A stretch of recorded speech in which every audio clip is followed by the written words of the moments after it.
So you spent money on the Dread Veil dice, and you pulled them out and you threw them down and you went, I can't see these. Because those are really hard to see. These are cool, I like them. The translucency is really neat, but most of the time you don't see the translucency because it's on a surface. And if it's on a dark surface, you're not going to see anything.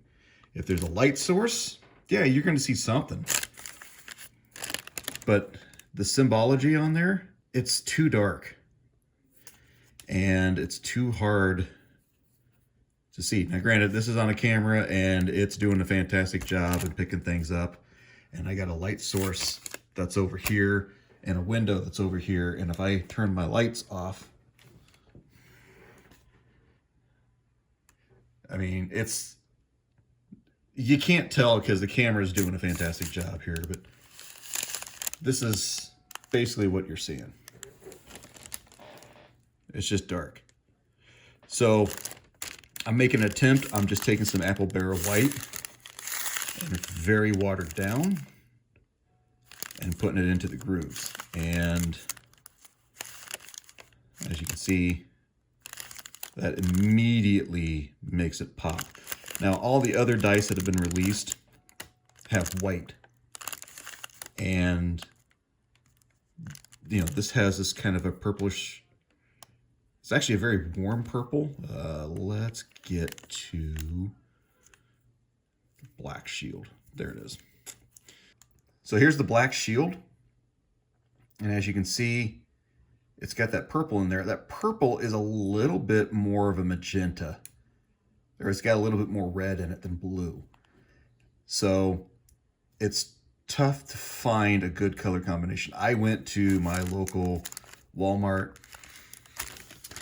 and I looked at these three. These three are the closest in that. This one's really good in how close it could be color-wise.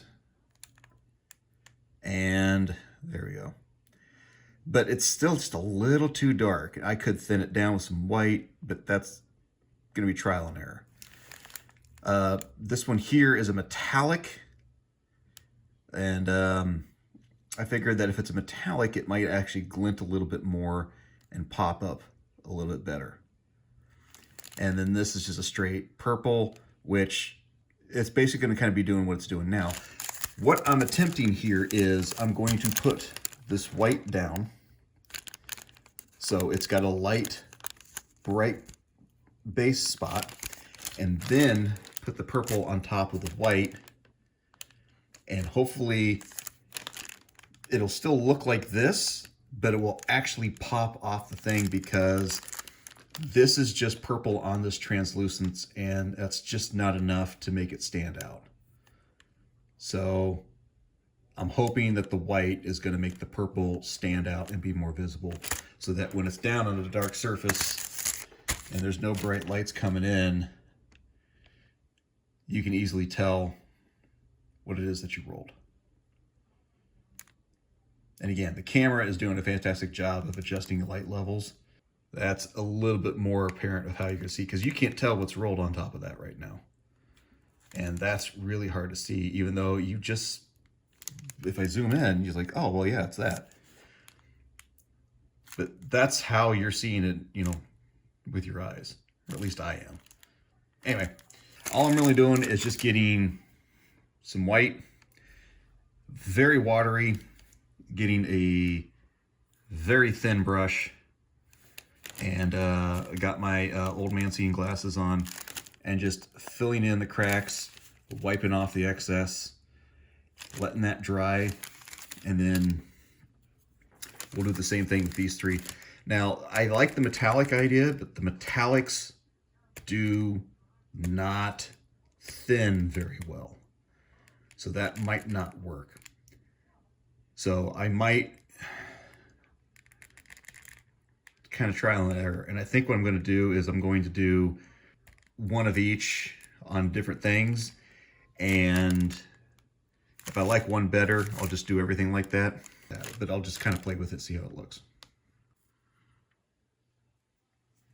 Try to show you what I'm doing here, although it's pretty self-explanatory.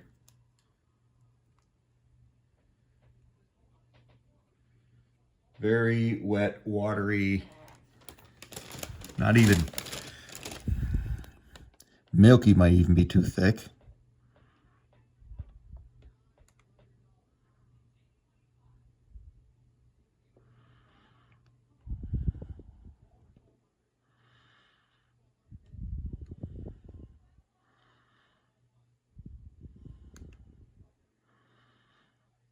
All about surface tension to just fill in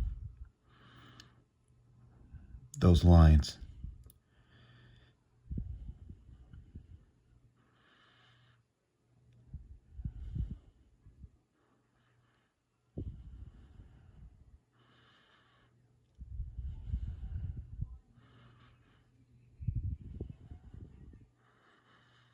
Okay. That's good. Now I'm going to take my finger and wipe it off and hope that I don't make a mess.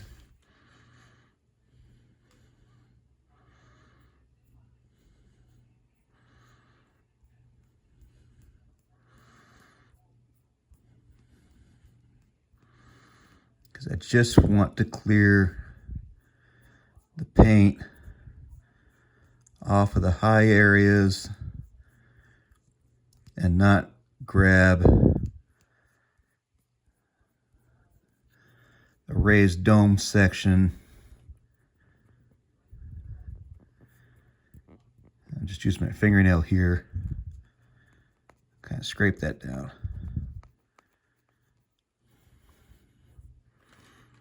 So.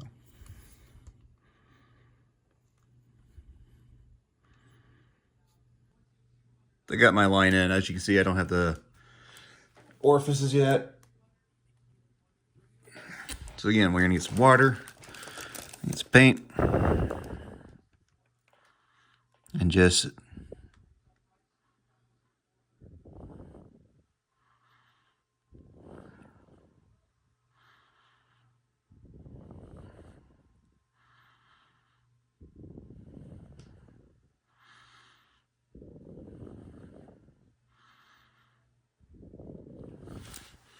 let that fill in.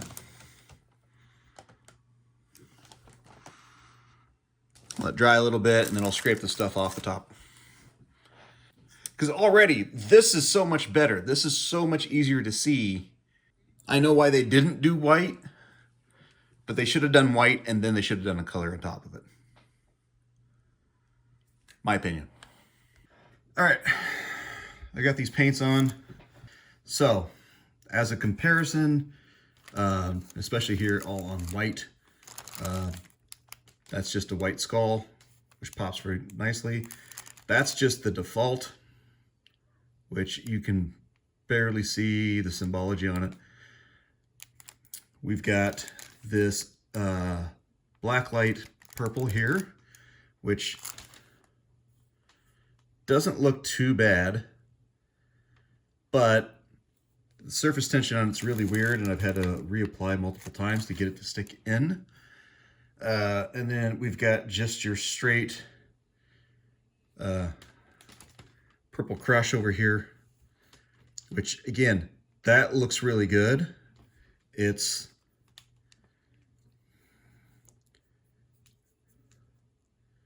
brighter than the default. I know it's not a perfect comparison, but that's brighter than the default. There we go. But it still just blends in a little bit too much. And we'll do a comparison here with this one, so you can see that one as well. That is a lot brighter. It pops off a lot better. And if you're using a black light, that's a good one to do. Extra creepy and scary. The metallic, I think, is the winner.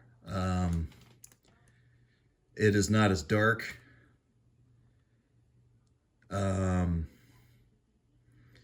It's got that little bit of extra sheen to it. Plus,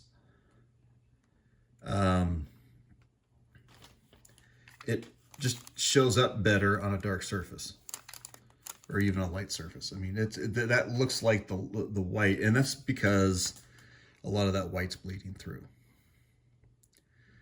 But I think the metallic is the right answer to the situation. In fact, I'm going to do this. I'm going to set these down onto this dark paper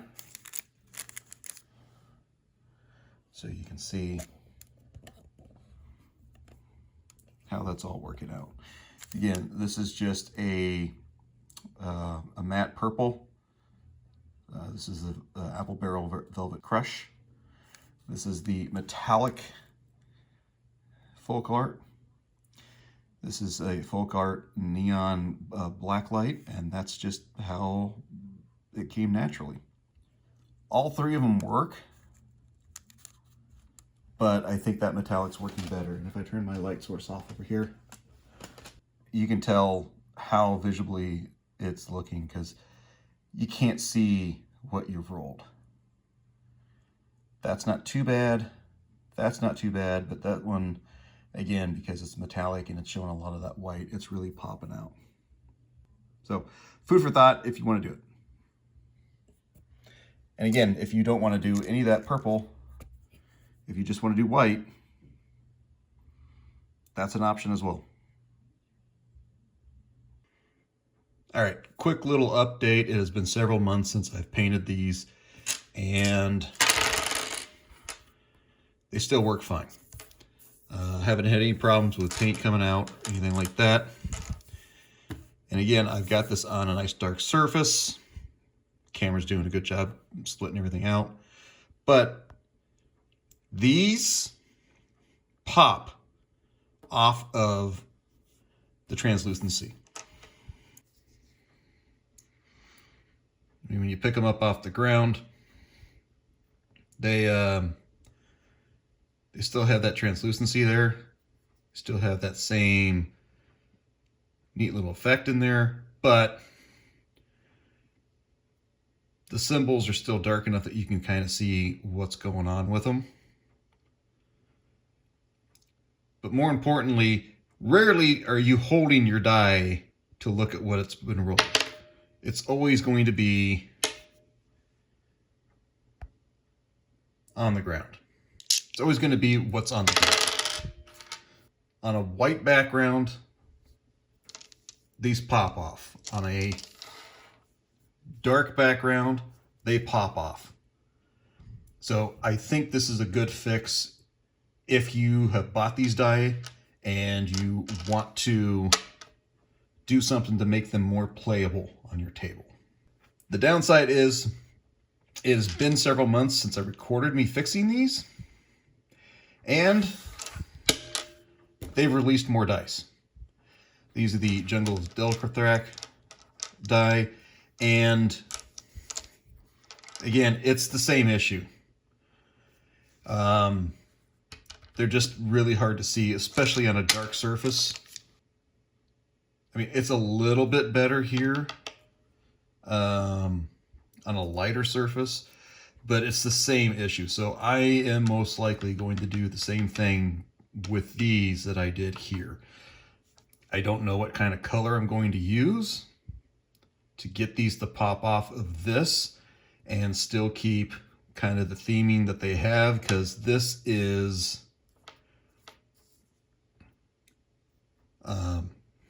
it's more of a brown,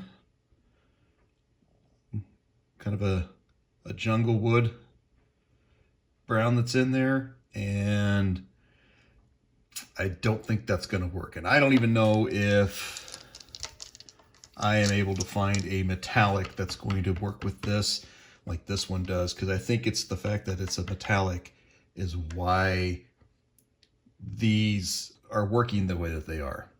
So, like I said, this is a simple little fix if you feel like you want to do such a thing, and I would assume that it's going to work just as well on your Jungle's Delcrathrac dice and probably any other dice that they release that's like this. And Avalon Hill, Hasbro, if for some reason you stumble across this video, I don't know why you would.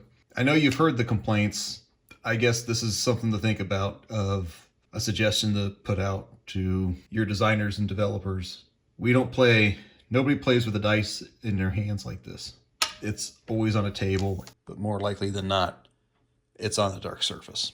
But we need to be able to see this on the table and not picked up and in our hands. Anyway, good luck if you try to do this. It wasn't that difficult, and I think it actually improved my dice. So, good luck.